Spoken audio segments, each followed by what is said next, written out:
Je vais commencer par poser une question effrayante. Sommes-nous en route vers un futur sans emploi ? Les technologies, comme les voitures autonomes, font des progrès remarquables et provoquent donc une explosion d'intérêt pour cette question. Hey guys, bienvenue sur My Money Talks, ma très jeune chaîne où toi et moi on parlera argent. Car entrepreneur dans l'âme et passionné de développement personnel, je dois t'avouer que j'ai aussi une certaine fascination pour l'argent depuis de nombreuses années. Alors, j'ai ressenti la profonde envie de lancer une chaîne exclusivement dédiée où je pourrais librement parler avec toi de l'argent à travers différents sujets. Et aujourd'hui, l'épisode sensibilisera sur l'importance de faire travailler notre argent dès maintenant, d'investir notre argent dès à présent. Car tu vas voir que les emplois que l'on connaît sont tous menacés.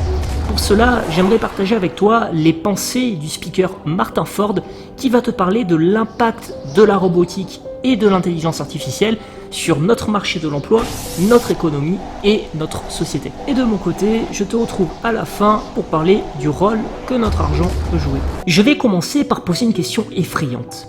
Sommes-nous en route vers un futur sans emploi ?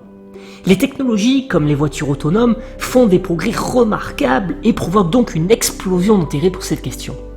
Or, il s'agit là d'une question que nous nous posons depuis si longtemps que la vraie question à nous poser est de savoir si cette fois-ci, la situation est vraiment différente. La peur que l'automatisation remplace les travailleurs et crée potentiellement beaucoup de chômage remonte à au moins 200 ans aux révoltes industrielles en Angleterre. Depuis lors, cette préoccupation réapparaît régulièrement. Vous n'avez sans doute jamais entendu parler du mémorandum sur les 3 révolutions. C'est un rapport très important qui a été rédigé par un groupe de personnes brillantes, dont 2 lauréats du prix Nobel. Présenté au 36e président des États-Unis, il avançait que les US étaient au bord de troubles sociaux car l'automatisation industrielle allait mettre des millions de personnes au chômage. Ce mémorandum a donc été remis au président Lyndon Johnson en mars 1964. Cela fait maintenant plus de 50 ans donc. Bien sûr, ce n'est pas vraiment arrivé. L'histoire se répète ainsi encore plusieurs fois. On a sonné l'alarme régulièrement toujours pour des fausses alertes. Le fait qu'il s'agisse de fausses alertes nous a rendus donc très conservateurs. Cela veut dire fondamentalement que oui, la technologie peut ravager des industries entières. Elle peut anéantir des pans entiers de professions. Mais au même temps, bien sûr, le progrès va ouvrir de nouvelles possibilités, de nouvelles industries vont naître. Ces industries vont naturellement embaucher des gens. De nouveaux types de travail vont apparaître, des tâches que nous avons du mal à imaginer aujourd'hui même. Telle est notre histoire jusqu'à présent et c'est une histoire plutôt positive. Dans les faits, les nouveaux emplois créés sont généralement même meilleurs que les anciens. Ils sont par exemple plus impliquants, ils sont mieux sécurisés, plus confortables. Et ils sont aussi payés davantage. Donc une histoire plutôt positive, jusqu'à présent tout s'est bien passé. Mais il y a une classe de travailleurs pour laquelle l'histoire est assez différente. Pour ces travailleurs, la technologie a décimé leur travail et n'a pas créé de nouvelles opportunités à la place. Et ces travailleurs, bien sûr, ce sont les chevaux. Je vais vous poser une question provocante. Est-il possible que dans le futur, une fraction significative des ressources humaines deviennent obsolètes, comme les chevaux le furent? Ça va vous faire réagir dans les tripes, non? Vous pourriez dire que c'est absurde. Comment peut-on comparer des humains aux chevaux? Les chevaux sont évidemment limités. À l'arrivée des voitures, des camions et des tracteurs, les chevaux n'avaient nulle part où aller. Par contre, les humains sont intelligents, nous pouvons apprendre et nous adapter. Et en théorie, ça signifie qu'on peut toujours donc trouver quelque chose de neuf à faire et qu'on peut continuer d'avoir du sens dans l'économie future. Il y a cependant un élément critique à comprendre. Les machines qui vont menacer les travailleurs ne ressemblent en rien aux voitures, camions et tracteurs qui ont remplacé les chevaux. L'avenir va être rempli de machines qui pensent, apprennent et s'adaptent. Cela signifie que la technologie commence désormais à empiéter sur cette capacité fondamentale qui fait de nous des humains, qui nous différencie des chevaux. Cette caractéristique qui jusqu'à présent nous a permis de rester à la tête de la marche du progrès, de rester pertinent et qui est en fait indispensable à l'économie. Qu'est-ce qui est donc vraiment si différent dans les technologies de l'information par rapport au passé ? Je voudrais souligner 3 points fondamentaux. Le premier est que ce processus, qui a donc eu lieu, accélère de manière exponentielle. Vous connaissez tous la loi de l'évolution de Moore, mais il s'agit de bien davantage.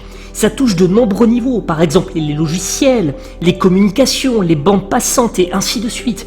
La clé pour comprendre tout ça est de comprendre que cette accélération a commencé il y a longtemps. En fait, ça dure depuis des décennies. Si vous mesurez à partir de la fin des années 50, quand les premiers circuits intégrés ont été fabriqués, la puissance de calcul a été multipliée à la puissance 30 depuis. C'est un nombre extraordinaire pour n'importe quelle quantité. Nous devons en retirer le fait que nous sommes au point de vivre un saut quantique dans le progrès absolu. Les choses vont naturellement continuer à accélérer à partir de cet instant. Alors que nous avons hâte de vivre les prochaines années, je pense que nous allons vivre plutôt des choses auxquelles nous ne sommes pas préparés. Ça va nous époustoufler. Le deuxième élément crucial est que les machines, dans un sens restreint, commencent à penser. Je ne parle pas d'une intelligence artificielle de type humain ou d'intelligence artificielle de science-fiction. Je veux dire que les machines et les algorithmes prennent des décisions. Ils résolvent des problèmes et plus important, ils apprennent. En fait, s'il y a une technologie vraiment centrale à cela, qui en est devenue la force motrice, c'est bien l'apprentissage des machines qui devient extrêmement puissante.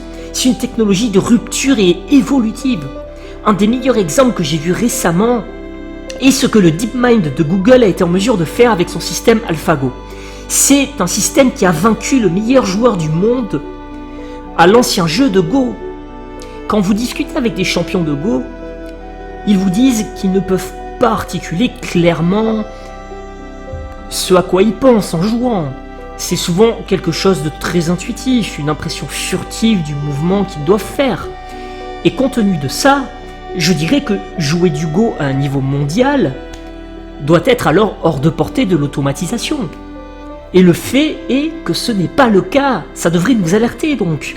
La raison est qu'on a tendance à dessiner une ligne claire, avec d'un côté tous les emplois et toutes les tâches perçues comme étant relativement routinières, répétitives et prévisibles.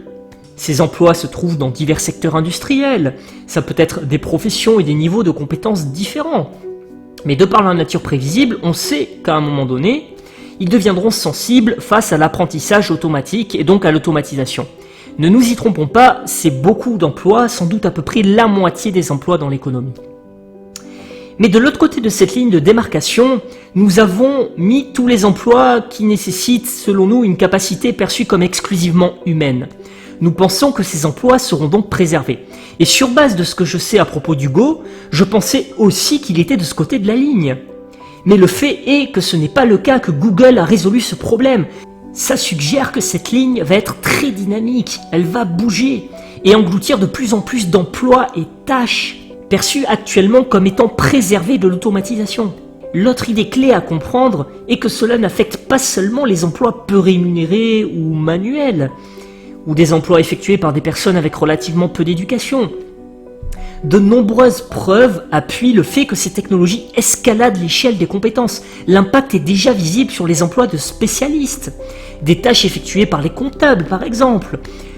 Vous avez des tâches effectuées par les analystes financiers, les journalistes, les avocats, les radiologues et ainsi de suite. Donc les nombreuses hypothèses que nous formulons sur le genre de profession, de tâches et d'emplois qui verront leur avenir compromis par l'automatisation sont susceptibles de s'avérer complètement erronées. Quand nous analysons ces tendances, elles nous montrent que nous pourrions très bien en finir avec un futur où un chômage très important est la norme, ou au mieux, nous pourrions faire face à un sous-emploi larvé et des salaires stagnants, voire des salaires en baisse. Bien sûr, les inégalités augmenteront aussi. Tout cela va entraîner une énorme pression sur la structure de la société. Au-delà de tout ceci, il y a un problème économique fondamental qui se produit car l'emploi représente actuellement le principal mécanisme de distribution des revenus et donc du pouvoir d'achat à tous ceux qui achètent les produits et les services que nous produisons. Une économie de marché dynamique est possible quand il y a beaucoup de consommateurs capables d'acheter des produits et services qui sont produits. Sans cela, on encourt le risque de stagnation économique, voire de déclin économique, car il n'y a tout simplement pas assez de clients pour acheter les produits et les services. Il est essentiel de se rendre compte que notre réussite commune dépend de l'accès à l'économie de marché. Pour visualiser ça, imaginez une personne vraiment exceptionnelle. Imaginez par exemple Steve Jobs au hasard et abandonnez-le tout seul sur une île déserte. Sur son île, il va tenter de se débrouiller en ramassant des noix de coco comme tout le monde. Il ne deviendra pas quelqu'un d'extraordinaire. La raison bien sûr, c'est qu'il n'y a pas de marché où épanouir ses talents incroyables. L'accès au marché est donc crucial en tant qu'individu, tout comme pour l'ensemble du système en termes de durabilité. Donc la question devient, que pouvons-nous faire ? Je pense que nous pouvons envisager ça de façon utopique. Nous pouvons imaginer un avenir où nous devrons travailler moins, où nous aurons plus de temps pour nos loisirs, plus de temps à consacrer à nos familles, plus de temps pour faire des choses qu'on trouve enrichissantes, par exemple. C'est une vision formidable de l'avenir que nous devrions essayer d'atteindre sans faute. En même temps, je pense cependant que nous devons rester réalistes et nous rendre compte que nous allons probablement affronter un problème grave de distribution des revenus. Beaucoup de gens vont rester sur le bord du chemin. Pour moi, conclusion de l'épisode d'aujourd'hui, Martin Ford pense qu'instaurer un revenu universel, un revenu garanti à tous, pourrait fonctionner pour limiter la casse sociale que l'intelligence artificielle provoquerait en se substituant à nous dans nos emplois. Mais ce système aurait aussi d'importantes limites et surtout n'est que l'idée d'un homme qu'il faudrait ensuite faire adopter à un gouvernement tout entier, ce qui là deviendrait incertain, long et compliqué. Alors autant ne pas trop y compter. Je pense que nous devons donc nous préparer car l'érosion de nos emplois a commencé et ne fera que s'accélérer. Pour cela, notre argent a pour moi un rôle clé. Plutôt que de le dépenser dans des futilités du style la dernière berline allemande sur le marché, l'idée serait de placer chaque euro épargné en bourse, en immobilier pour se diversifier, dans des projets entrepreneuriaux, dans nos connaissances afin de préparer notre esprit à ce monde nouveau qui regorgera aussi de nouvelles opportunités. Multiplier ce type d'action avec l'argent nous permettra d'aborder ensuite le futur en totale sérénité. Dans le prochain épisode, on abordera un autre aspect de l'argent. Et en attendant, si tu as apprécié cet épisode, ton like et ton commentaire seront très importants pour moi. Cette nouvelle chaîne est en lancement, j'ai donc plein d'idées sur l'argent que l'on pourrait ensemble aborder. Alors si tu es intéressé par le sujet, tu peux me rejoindre sur cette jeune chaîne et t'abonner.